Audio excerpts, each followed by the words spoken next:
C'est un livre assez intéressant et long, vraiment très long, il fait 71 pages. Est-ce que tu l'as fait aussi long pour être sûr que Trump ne le lise jamais? Tu sais, je ne pense pas qu'il aurait fallu 700 pages pour être sûr qu'il ne le lise pas. Barack Obama et Jimmy Kimmel ont littéralement démoli Donald Trump. Et crois-moi, c'est l'une des choses les plus sauvages que tu n'aies jamais vues. Les deux ont fait équipe pour délivrer une bombe de vérité si explosive qu'elle a laissé Trump et Melania complètement sans voix, se demandant probablement s'ils devaient commencer à faire leurs valises.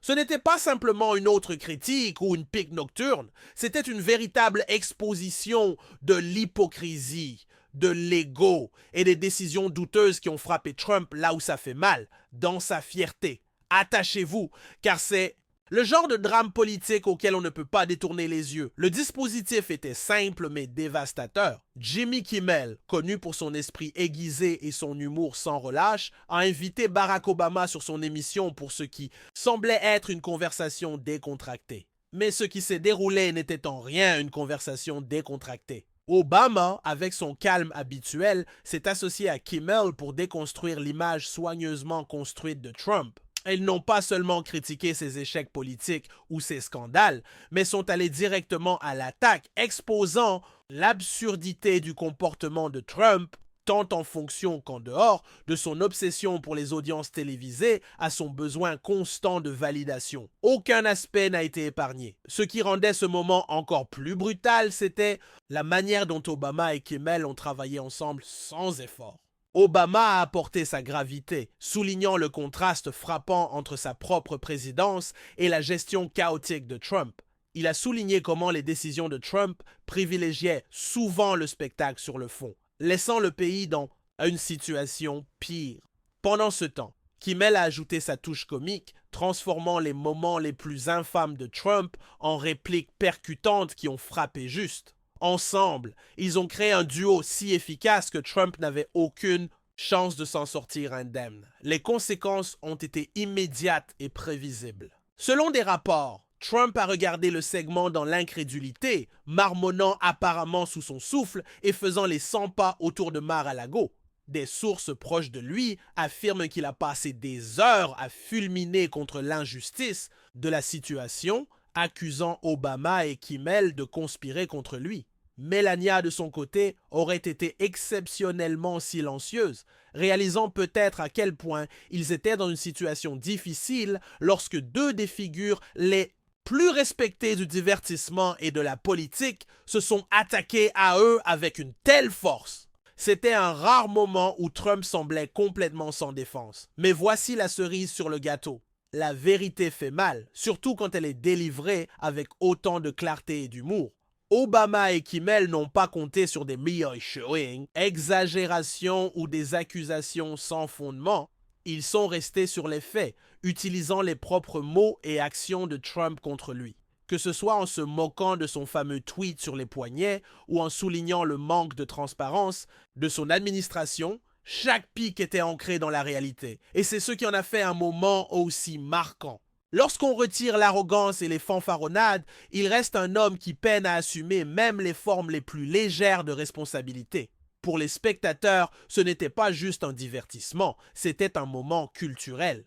Voir Barack Obama revenir sous les projecteurs pour démolir son successeur a rappelé à tout le monde pourquoi il reste l'une des figures les plus admirées de la politique moderne. Et Jimmy Kimmel, il a prouvé une fois de plus que l'humour de fin de soirée peut être un outil puissant pour rendre les dirigeants responsables. Ensemble, ils ont délivré une véritable masterclass en exposant l'hypocrisie tout en faisant rire et réfléchir les spectateurs en même temps. Maintenant que la poussière retombe, une chose est claire, Trump n'oubliera pas ça de sitôt. Sa crise de nerfs a été brève, mais le mal est déjà fait. Entre l'éloquence d'Obama et l'humour de Kimmel, l'ex-président est resté abasourdi et l'Internet n'en revenait pas. Si une leçon doit être tirée de tout ça, c'est que parfois, la meilleure manière de défier le pouvoir n'est pas par la colère ou l'agression, mais par l'esprit, la sagesse et un peu de satire. En termes de comportement et de présentation, cela ne veut pas dire que j'ai déjà entendu ce discours, croyez-moi. Cela ne veut pas dire que vous êtes parfait. Non, je ne parlais pas de vous, je parlais des conseillers d'orientation à mon égard. Disons simplement que Jimmy Kimmel et Barack Obama ont livré le plus grand démantèlement du siècle. Imaginez le moment où Donald Trump, qui a dit à tout le monde qu'il était la personne la plus intelligente de la pièce depuis des années, se retrouve dans la ligne de mire de deux des esprits les plus brillants de l'Amérique. Ce n'est pas une remarque hâtive ou une attaque mal pensée. Non, Trump, l'autoproclamé maître des répliques, a été totalement réduit au silence par cette rosette magnifiquement bien orchestrée. En effet, Melania était aussi présente, mais comme Trump, elle est restée silencieuse. C'est à nous tous de corriger cela. Ce ne sera pas parce que quelqu'un viendra vous sauver que l'un des postes les plus importants de cette démocratie, celui de citoyen, de personne ordinaire, sera respecté. Alors comment cela s'est-il produit? Revenons à l'époque où Obama et Kimmel, une combinaison fascinante d'humour et de charme, ont pris la scène et ont lancé des remarques si glaciales qu'elles vous faisaient pleurer. Obama, l'ancien président à la langue d'argent, est réputé pour ses attaques calculées et subtiles. Il a cette manière de vous frapper avec une phrase si brillante que vous êtes déjà en train de faire des plans pour partir avant même de réaliser que vous avez été grillé.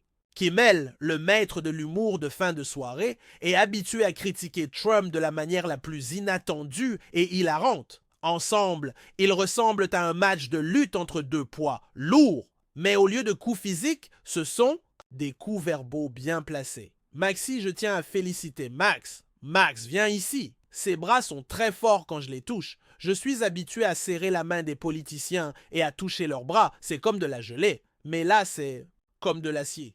Eh bien, mets des taxes là-dessus, c'est de l'acier. Nous nous sommes assez confortablement installés et devenus complaisants. Il ne suffit pas de dire que vous êtes pour quelque chose. Il se peut que vous deviez faire quelque chose. Et peut-être sacrifier un peu. Obama ne transpirait même pas. Toujours aussi calme. Il était dans son élément, utilisant quelques mots astucieux pour démolir la réputation de Trump avec facilité. Cet homme qui sourit comme si c'était un accessoire de mode. Obama, lui, est ce genre de personne qui pourrait vous griller. Mais il le ferait avec style, dit-il, avec cette expression sur son visage. Oui, l'ex-président n'a pas eu besoin d'insultes bon marché ou de hausser la voix. Il a simplement énuméré les faits un par un et a laissé le temps à chacun de bien les comprendre. Trump, habitué à ce que tout le monde obéisse à ses paroles sans question, a été déstabilisé par quelqu'un qui se fichait totalement de son ego ou de sa réputation.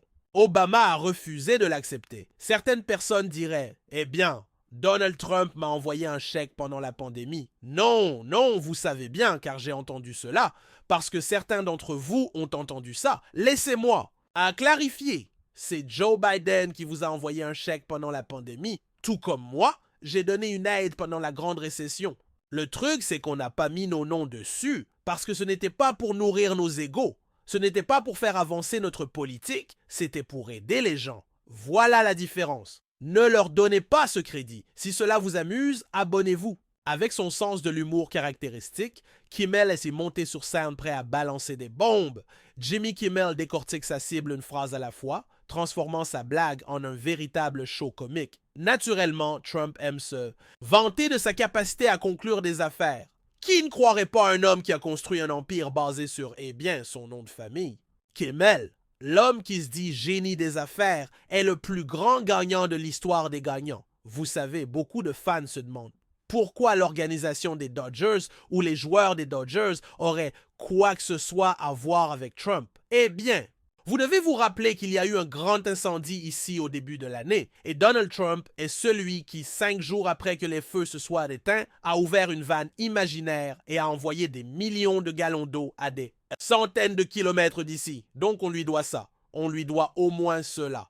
Oh oui, le plus grand gagnant, répondit Kimmel. N'est-ce pas drôle que le gars